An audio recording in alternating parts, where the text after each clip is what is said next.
Jornal da República e Última Hora, estamos aqui com o deputado federal Reginaldo Vero, do Distrito Federal. Acabou de acontecer uma decisão judicial onde o ministro Moraes ontem tentou a conciliação entre o Congresso e o governo, não teve acordo e hoje ele decidiu a favor do governo. Qual é a sugestão que Vossa Excelência dá sobre o tema? A gente sabe que tem deputados aqui já gritando, berrando. Vossa Excelência acha que o Judiciário agiu corretamente?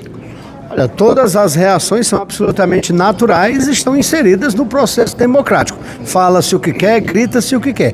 Mas a análise que a gente tem que fazer aqui é mais de natureza jurídico-constitucional. Eu entendo que o presidente Alexandre de Moraes agiu corretamente ao sustar os efeitos do projeto de decreto legislativo aprovado aqui no Congresso. O PDL, o projeto de decreto legislativo, é um artifício que se utiliza quando o presidente da República extrapola o seu poder. Ele não pode legislar. No entanto, quando o governo baixou um decreto reajustando e corrigindo questões do IOF, ele usou a sua prerrogativa presidencial. Ele não extrapolou, ele não legislou. Até porque para eu ajustar imposto, eu não preciso dessa legislação no caso do IOF. Não precisaria aprovar lei aqui no Congresso Nacional. Então eu entendo que quem extrapolou a sua função constitucional foi o Congresso Nacional ao derrubar o decreto do presidente da República, que no meu entender não legislou, apenas usou a sua prerrogativa prevista na Constituição. A questão é clara. Diz que no governo passado essa alíquota do IOF chegou a 6%, quase o dobro do que foi instituído agora, né? E foi feito por meio de decreto, e não por meio de projeto de lei aprovado aqui no Congresso Nacional. O que significa que o presidente em questão, na época, o presidente Bolsonaro, usou do mesmo artifício usado agora pelo presidente Lula de fazer a correção por meio de decreto presidencial, ao invés de encaminhar projeto aqui. E naquele contexto, ninguém da direita ou da extrema-direita propôs aqui PDL para tentar derrubar aquilo que o presidente fez. Ou seja, cada um defende o que quer. Deixa eu te fazer uma pergunta, que ontem teve o GT do Colégio de Líderes da Reforma Administrativa, que afeta principalmente os professores, que são geralmente concursados.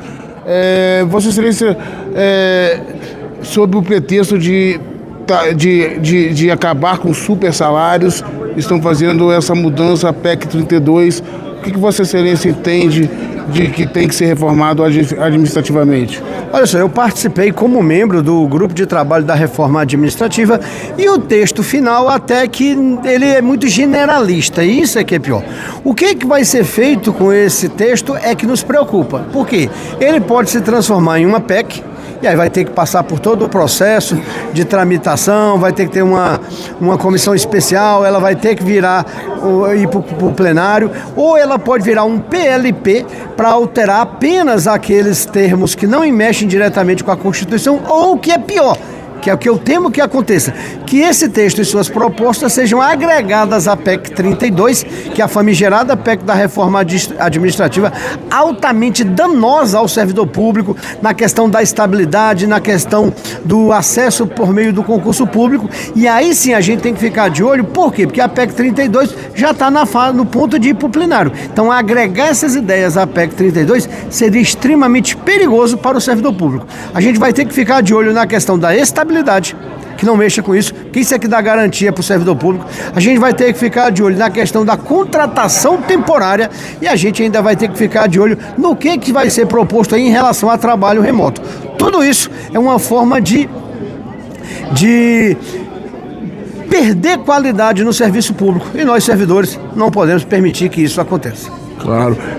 Outra pauta que também essa semana foi bem discutida é a questão da PEC da segurança. A gente sabe que um dos maiores problemas, principalmente lá no nosso estado do Rio de Janeiro, como em São Paulo, Bahia, está tendo muito problema com a segurança pública. Quais são os principais pontos que Vossa Excelência acha que tem que ter para melhorar a segurança do Brasil? A verdade é que a gente tem que, uma das coisas que a PEC propõe é que a gente unifique ações em relação. As polícias militares, elas são subordinadas ao governador e permanecerão assim. Mas algumas ações, elas têm que ser globais, elas têm que ser federais, para que haja uma forma única, uma forma comum, não única, mas uma forma comum de ação das polícias militares. Essa é que é a questão. Como agir? Por isso que a gente tem que fazer uma legislação federal que regulamente essa questão. Agora é bom deixar claro que esse tema é extremamente complexo. Querendo ou não, esse debate só está ainda na fase embrionária e isso vai ser muito discutido aqui. E eu mesmo assumo, eu tenho que me aprofundar ainda mais nos diversos pontos que tem essa temática para poder tomar uma decisão assim concreta, firme e justificada. Vossa Excelência também tem participado dos debates sobre essa taxação dos americanos aqui sobre os produtos brasileiros. Como que o parlamento está se comportando para dar uma resposta ao governo americano que simplesmente por motivos políticos se fala em taxar o Brasil 50%? Olha, o presidente Donald Trump está precisando de um psiquiatra.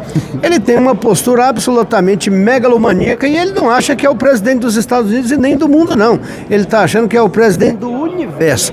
Ele é um bravateiro, é um fanfarrão, é um falastrão que joga palavras ao vento para ver a reação dos outros países.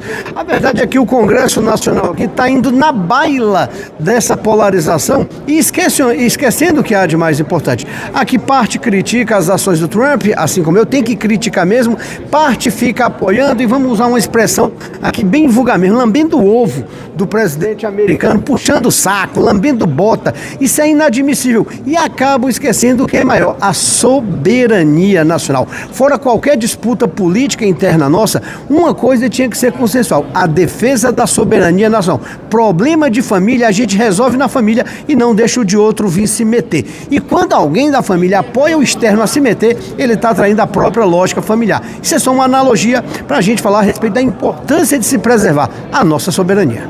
Para finalizar, você é do Partido Verde, não devemos deixar saber a opinião de Vossa Excelência sobre essa PL aí, 2156, que fala sobre as licenças ambientais. Não é nem o projeto da licença ambiental, como estão dizendo, e a gente que ela reclassificou, é o projeto da devastação.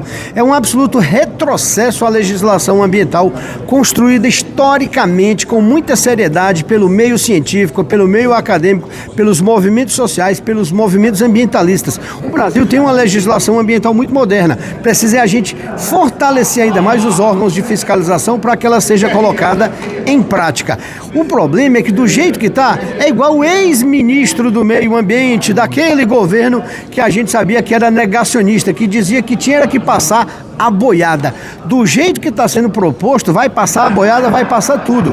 É um projeto que praticamente extingue a necessidade de licenciamento ambiental, acaba com a necessidade de estudo de impacto ambiental e relatório de impacto do meio ambiente e que abre todo o processo para até o chamado autolicenciamento. Imagina você dizer, eu me autolicencio e eu posso explorar do jeito que eu quiser e depois a gente vê o que acontece. Então a gente sabe a quem isso favorece. É ao agronegócio, de agropecuária extensiva e que não tem qualquer preocupação, a mineração predatória, aos grandes projetos de infraestrutura que tem sim que fazer o licenciamento ambiental para que seja o menor impacto possível para o meio ambiente. Nós já deixamos claros, o Partido Verde é contra o projeto e se ele vier a ser aprovado e o presidente Lula não vetar, a gente vai levar mais uma vez essa causa ao Supremo Tribunal Federal, que a gente entende que esse projeto é absolutamente inconstitucional.